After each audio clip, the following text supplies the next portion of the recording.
não é só os Power Rangers que se juntam para formar um Megazord. Quer entender como funciona a associação de resistores? Fica aqui para entender a física com Sukita.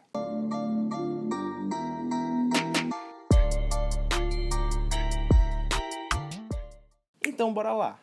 Se você já sabe o que é um resistor, não sabe ainda não? Clica aqui em cima no cardzinho e vê lá a aula que a gente tem sobre resistores. Então, se você já sabe o que é um resistor, bora agora juntar vários. Então vamos associar os resistores. A gente já sabe que o resistor é um pedacinho de ferro que quando a gente força a passagem de corrente por ele, em um resistor de resistência R, a gente tem uma dissipação de energia. Então, e se eu juntasse vários resistores? Por exemplo, um aqui de 3 ohms, um de 7 ohms, um de 8 aqui, um de 4 ohms aqui. O que é que eu teria? Como é que eu conseguiria analisar eles? Que tipo de associação é essa? Então vamos lá. A gente tem dois tipos de associação, em série e em paralelo. Vê aqui como é a associação em série. Nela, os resistores estão ligados de uma forma que a corrente que passa por eles é a mesma. Então, a corrente passa por eles sem se dividir. É o mesmo grupinho de pessoas que estão ali passando. Então, ó, um circuito aqui, qual é a diferença desse circuito para os outros mais simples? Que agora a gente tem 3 resistores. A corrente passa em que circuito? Eu tenho uma tensão, uma bateria aqui de 50 volts. Então, por onde é que ele passa? Ela vai daqui para cá, não é? Então, a corrente tem esse sentido.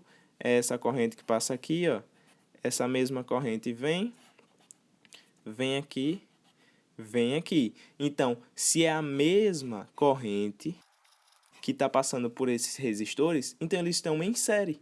Então, é essa configuraçãozinha aqui, não tem muito mistério. E para para resistores em série, o que é que a gente pode fazer? Trocar ele só por um. Lembra não, quando Power Rangers se juntam, tem lá uns 5 e eles se juntam e formam um Megazord só. Let's do it!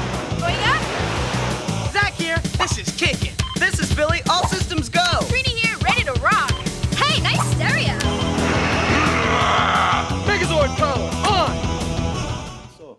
Então, aqui a gente pode substituir esses 3 resistores por um só, que é o chamado resistor equivalente. Então, é o REC? É o REC. A gente vai substituir esses 3 caras por um só. E como é que a gente acha o REC, a resistência equivalente? A gente faz uma soma. Então, no caso, R1 mais R2 mais R3. Aqui eu somei os 3 porque a gente tem 3 em série. Então, se tivesse 4, somava os 4. Se tivesse 5, somaria os 5. E 2, somaria os 2. Então, nesse caso da gente, quem é o REC? O REC vai ser 8 mais 12 mais 5. Isso daqui vai nos dar 25 ohms. Então, eu posso substituir esses 3 caras aqui por um só de 25 ohms e continuar e redesenhar o nosso circuito. Então, ó, nosso circuito ficaria assim. Veja que eu troquei essa partezinha aqui com os 3 resistores por um só de 25. Como é que a gente faria para achar essa corrente? U igual a RI, quem é U? 50. O R agora é nosso REC, ficou fácil, 25. E nosso I deu 2 A. Viu como foi fácil? Essa é a associação em série. Em paralelo. Paralelo é o outro tipo de associação e a gente vai ver agora. Veja que não é a mesma corrente que passa pelos resistores, mas eles estão submetidos à mesma DDP, à mesma tensão. Veja que se eu tenho essa DDP de 10 volts aqui, nessa bateria que eu tenho fios, é como se nas extremidades desse fio eu tivesse 10 volts.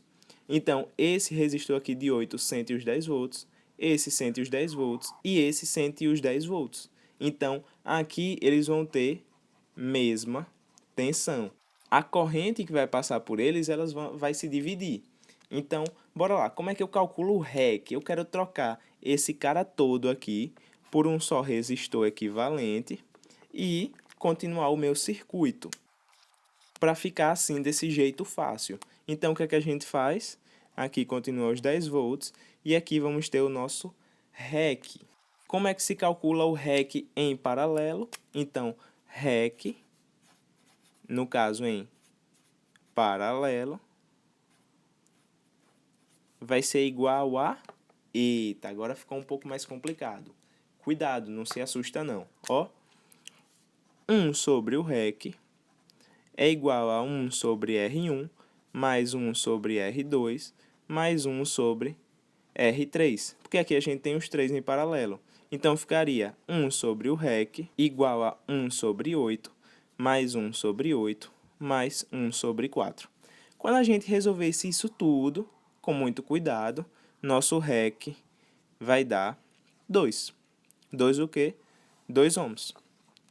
E aí, quando a gente voltar para cá, a gente pode achar essa corrente total aqui que passa pela bateria como U igual a RI, primeira lei de Ohm, 10 igual, quem é nosso REC? 2.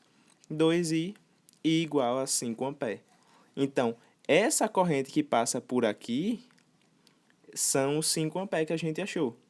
Então, ó, quando a gente volta para aqui para o nosso circuito original, o 5 ampere é quem passa aqui, o 5 ampere passa aqui, e agora, ó, veja que ele vai se dividir. Então, não é a mesma corrente que passa pelos resistores, porque eles estão em paralelo. Eles estão sob a mesma tensão. Beleza? Ah, não tem um jeito mais fácil não, foi chato esse. Vê, quando a gente tiver 2 resistores em paralelo, a coisa pode ficar melhor. Olha só aqui. Se a gente tem os 2 resistores, quando a gente fizer aquela equaçãozinha de 1 sobre REC igual a 1 sobre R1 mais 1 sobre R2, se a gente ajeitar ela, veja onde a gente vai chegar. Ó. 1 sobre REC igual a R1, R2, R1 mais R2, se a gente tirar o MMC, e se eu inverter esse cara, vai ficar R1, R2 sobre R1 mais R2. Então, é nesse equacionamento aqui que a gente chega. Então, quer uma equaçãozinha mais simples para quando o resistor estiver em paralelo? Só essa daqui. E ela só vale se forem com 2 resistores. Eu não falei 3. Não falei 4. Eu não falei 5. Eu não falei 6. Eu não falei 7. 2000 years later. Não falei 111. Não falei 112. Velho, falei 2 resistores. Com 2 resistores, você pode usar isso, ó. Deixar bem grande. REC igual a R1, R2 sobre R1 mais R2. Produto sobre a soma. Beleza? Então, faz isso e você acha o REC. Bora fazer um exemplo agora? Bora juntar o série com o paralelo. Lembre que no PDF do link aqui abaixo tem o resumo do que a gente viu e mais uma questãozinha para você treinar. Agora, confere aqui essa questão agora para você já ficar esperto. Vê o que é que a gente tem aqui. Temos uma... Eu só quero calcular a resistência equivalente, então eu só quero o REC. O que é que a gente tem? Eu sei mais ou menos que a corrente vai passar por aqui, uma corrente I, uma corrente I passa aqui, uma corrente I passa aqui, e essa corrente I vai se dividir aqui. Então, veja só.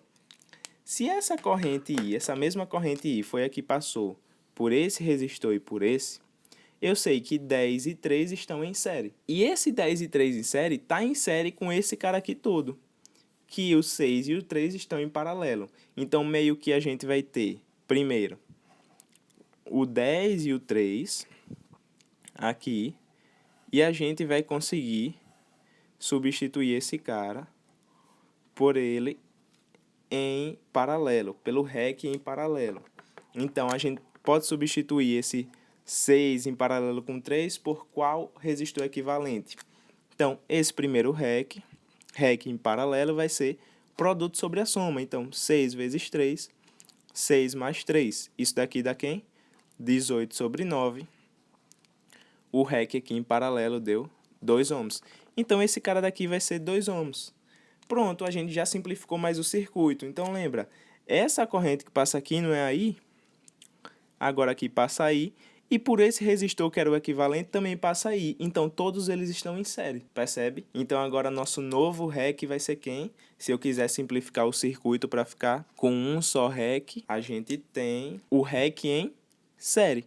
Então, nosso REC, no caso de série, vai ficar 10 mais 3, ó, 10 mais 3, mais os 2. Então, nosso REC ficou 15. Percebe como a gente consegue simplificar? Então veja só, dava até para fazer de cabeça, ó. Eu sei que esse está em série com esse, que está em série com esse cara todo que está em paralelo. Então, 6 em paralelo com 3 é produto sobre a soma. 6 vezes 3, dividido por 6 mais 3, dá 2. 18 sobre 9, dá 2. Então, agora eu tenho 10 mais 3 mais 2. 10 mais 3 mais 2, né? Todo mundo em série, dá 15. Então, chegamos no resultado. Calma, eu sei que você já sabe que tem um link aqui abaixo com o PDF, com um resumo e uma questãozinha, mas antes quero te fazer uma pergunta. Você sabe sobre um pouco da instalação elétrica da sua casa? Então chute aí. Ela está em série ou em paralelo? Pensou? Vem aqui comigo. Veja, é mais fácil na sua casa eu ter uma lâmpada do quarto, da cozinha e do banheiro em série ou em paralelo? Vê se faz sentido. Se eu tiver elas em série, aqui digamos que eu tenho um interruptorzinho do quarto, da cozinha e do banheiro. Se eu quiser desligar a luz do quarto, o que é que vai acontecer? Eu vou abrir o circuito, essa lâmpada vai desligar, só que não vai mais passar corrente para as outras. Então, se eu for apagar a luz do quarto, vai acabar apagando a da cozinha e do banheiro. Então, na sua casa, é mais fácil as coisas estarem em paralelo. Por quê? Os interruptores ficam mais ou menos aqui. E aí, o que é que acontece? Se eu quiser desligar a luz do quarto, eu meio que abro o circuito, eu meio que rompo a passagem dos elétrons por esse fio. É como se eu tivesse uma pontezinha e eu levantasse a ponte, aquelas pontes da Inglaterra. Então, os elétrons aqui continuariam passando por aqui, ó. Se eu desligasse a luz do quarto e quisesse deixar a da cozinha, ela viria aqui, os elétrons passariam pela lâmpada e eles voltariam. Então, quero deixar a do banheiro aceso, os elétrons também viriam aqui e passariam. Desliguei a do quarto, ele não passa. Liguei, ele volta a passar. E aí fecha o circuito. Aqui é como se fosse a bateria. Então, percebe a lógica? Utensílios eletrodomésticos, as lâmpadas da nossa casa, geralmente estão em paralelo. Beleza? Agora sim, gostou dessa dica? Joga no compartilhar aí no grupo da sua sala. Não esquece de curtir, se inscreva no canal e ative o sininho. Bom estudo aí!